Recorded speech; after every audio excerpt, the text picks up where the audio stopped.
Hello and welcome to number 2 in our Football Manager Experiment series. In this video we will see how current Manchester City and world-renowned coach Pep Guardiola will handle life in Vanarama National North.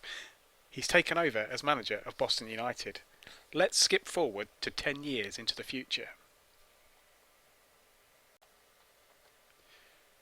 Okay, let's take a look. Well, the first thing we can notice is that he is no longer the manager of Boston. Currently manager is Lionel John Lewis, a former Lincoln City player. So if we take a look at the list of managers that they've had, so Pep Guardiola, so he joined at the start of the game and was sacked in November 2020, just over about a year and a half into his reign. So things can't have gone too well. He was actually then replaced by Ricky Miller, who is actually a former Boston United striker. He lasted just over a year. Dave Challoner came in, the man with the long throw of Tranmere Rovers fame of several years ago. He didn't even last half a year, and a lot of that was over the summer. So he came in March and didn't even last to the end of August. Replaced by Billy Jones, then Craig Hignett, former Middlesbrough midfielder, then Duncan Fernhead, Gent Marqueschi, again somebody else who lasted only 135 days, comes in September, lasts to the start of February. Then look, Craig Elliott actually returns as manager, and he didn't even last a year, so he's not had a successful time. Just going through this, you can see there's been no league win, no cup wins. So Pep Guardiola has obviously not put down a good foundation to start with. He is like the second longest serving manager that they've had in this time, behind Duncan Fernhead. But so Elliott was replaced by Brian Sarr. He didn't last a year, he got sacked. Kieran Harrison came in. He lasted 137 days. There's something not quite right here. Lionel John Lewis has now lasted 146 days, having taken over in January. But he's seen them finish in 15th, which mid-table is a little bit disappointed. So if we have a look at the competitions, so just stayed in Vanarama North, not really threatened with anything apart from that first season where they finished second under Pep, and it's the only full season. But then after that, slipping down to 11th, 17th, 10th, 18th, 20th. Bit of a revival, finishing 6th into the playoffs, but then finished one place outside the playoffs, and then down in 12th for last year, and then 15th this year. Something's not really quite right. Let's see if there's been any takeovers. So let's just go through this. He's just got captains and vice captains. The youth category's gone down to 4. So according to this, basically David Newton and Neil Kempster, they own the club between them in real life. So it looks to me like David Newton has basically bought out Neil Kempster's share, but that only happened a year ago. Let's have a look in terms of the facilities. They're into the new stadium. It's not been increased. Let's have a look at the squad, see if there's anybody we know of, but looks unlikely. The oldest player is 26, so there's something in there where they're definitely looking to sign younger players. Players like Bienvenu Limbombe, Andre Leroy,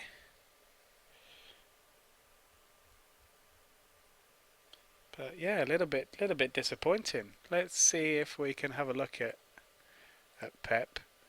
Well, he's still clickable. He did retire.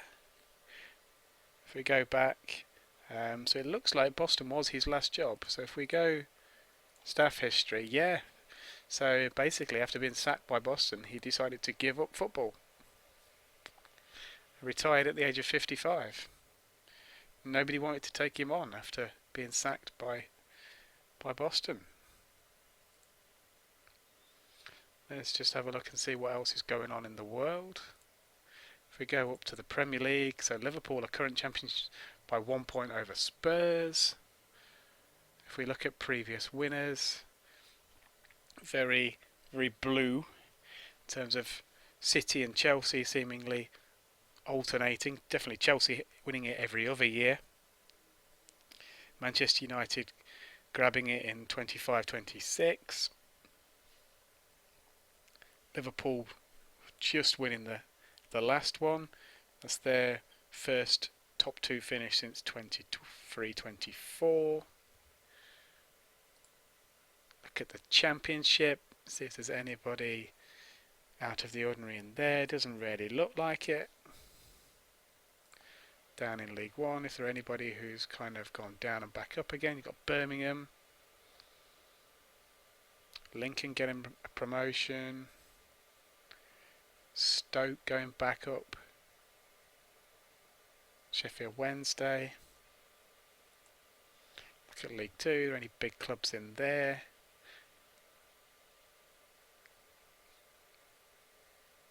Not really. A few League One clubs gone down, but that's about it really. So if you look at the National League, Sutton getting their promotion, Stockport back in the Football League with York and Chester, Kings Lynn getting a promotion, Notts County finally getting back up, Rochdale must have been relegated down and gone back up.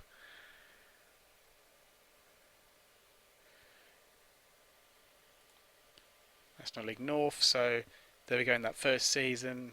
Kings Lynn won the league ahead of Boston and Chester, but then Chester won the playoffs, which does mean that Boston must have lost a home game in the playoffs.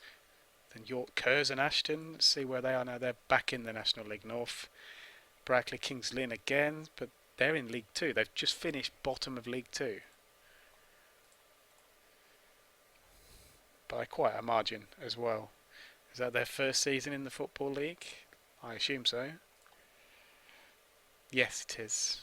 And no, second season, sorry. It's stayed up last year, but have come down in this final season. Peterborough down in the lower reaches of League 2. Oxford going back out of the league.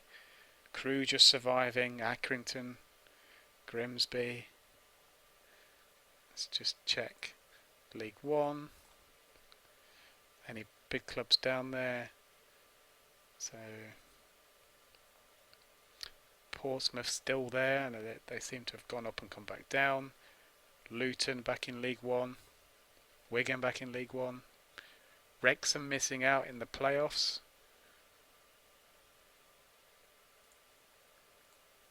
Looking in the Championship, so Leeds have finally got promoted back into the Premier League. Sunderland finishing bottom of the Championship again. Bolton, having won promotion back into the Championship, have gone down. Still fairly similar to what the Championship looks like at the moment. Villa down there, Palace. Let's have a look at the Premier League. So yeah, Norwich now mid-table in the Premier League. Leicester down at the bottom, but West Brom going down. Bristol City have made it. Stoke have gone back down. Fulham, Sheffield United, Newcastle. No major surprises there. Let's just have a quick check of the Champions League. So Manchester United have just won the Champions League. If we go through the past winners, it's been very England-centric, with City getting the first two, Real Madrid, then Liverpool, Man United, Madrid, Barcelona, and the last three have been Chelsea, Liverpool, Man United.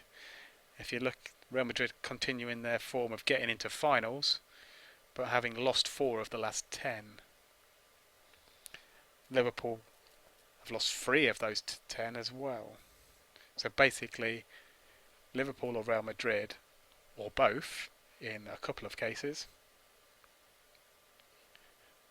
are the ones. And then it does look like Real Madrid beat Liverpool in the final at Old Trafford, Has it been any others in England? Wembley was held and Liverpool won at Wembley against Real Madrid. But that's it. Chelsea beat Man United in the Camp Nou. Let's go down to the Europa League. Won by Arsenal twice. Manchester United. Spurs, Liverpool, Chelsea. So not sure whether that's teams dropping out of the Champions League from the group stage into the Europa League and then winning it from there, or whether they've had poor seasons in the league. We can probably just check in terms of, if we go back to that first season, so that's Man United qualifying for the Europa League. So it looks like we did get 5 teams that year getting back into the Champions League. Okay, so let's have a look at England. If we go through the schedule, let's see who the manager is at the moment. So it's actually Rudy Garcia, manager England. So he starts off as Lyon manager, goes to manage France, leaves France by being sacked because they got knocked out in the World Cup third round, takes over at Wolves, and then leaves Wolves to become England manager. And it's fairly recent. He's only a year into the job. So let's have a look and see how the team have got on. So in the first year it was just qualifier, so 2020, knocked out by Spain in the quarterfinals of the European Championships. 2022 is a World Cup year, lost in the final to France, having beat Italy on penalties and Switzerland on penalties, scoring plenty of goals in the warm-up in the group stage. 2024, lost to Spain again in the final, but this time on penalties, having beaten Italy in the semi again. 26, losing to Spain yet again. So that's consecutive 5-2 defeats. Is that? Oh no, sorry. That's. So they lost to France in the World Cup final, Spain in the European Championship final, and then Spain in the World Cup final, having beaten Scotland on penalties in a World Cup semi-final at the Rose Bowl in the United States, having got past Holland and Brazil. So in 2028, which was the one just previous, went out on penalties to Russia in Spain, hence why the previous manager left. So let's look who has been the manager. Wow. So Southgate resigned after 7 years, which includes the spell before the game starts, was replaced by Jose Mourinho, who lasted for almost 4 years until the previous summer. Did win a cup, so he actually won the Nations League in 2027. So let's have a look at that season. So that's this one. So that was beating Spain in the semis and then France in the final. Emeka Babalola scoring some goals. A generated player from the first season at Manchester United, become a regular for them, and has 43 caps at the age of 24. If we have a look at the squad, which we need to go here for, so Dean Henderson in the squad, Trent, Alexander-Arnold, Declan Rice, Ben Godfrey always seems to be making England squads in the future, Tomori, Gomez, Chilwell, Mason Mount, Karamoko Dembele, which is the youngster from Celtic, who has chosen to play for England over Scotland. Raheem Sterling still playing at the age of 34, Marcus Rashford, Sancho, Ali at 33, still getting in the squad, Jude Bellingham. It does seem that Pep Guardiola is not cut out for Vanarama National North. Finishing second in the first season, but they're missing out in the playoffs. Let's have a quick check of how that went on. If we check the first season, so he started off with a a victory over Leamington, suffered his first defeat away at Kings Lynn, got knocked out by Bromsgrove Sporting in the FA Cup, beat Cirencester in the FA Trophy, then got through against Darlington, but then lost at home to Chesterfield. Did beat Kings Lynn in the reverse fixture, lost away at Curzon Ashton. Decent end to the season, but then lost to Curzon Ashton in the semi-finals of the playoffs. In front of 3,775. Jake Wright with the goal. Let's have a look in terms of transfers in that first season to see what happened. So he did bring in 3 players, 2 free transfers and a loan player. What about the start of the next season, that first summer? So he seemed to bring 4 free transfers and then a free transfer from Ashton United. Brendan Daniels is a winger who's played for Harrogate and Alfreton, I believe, before. George Green went out.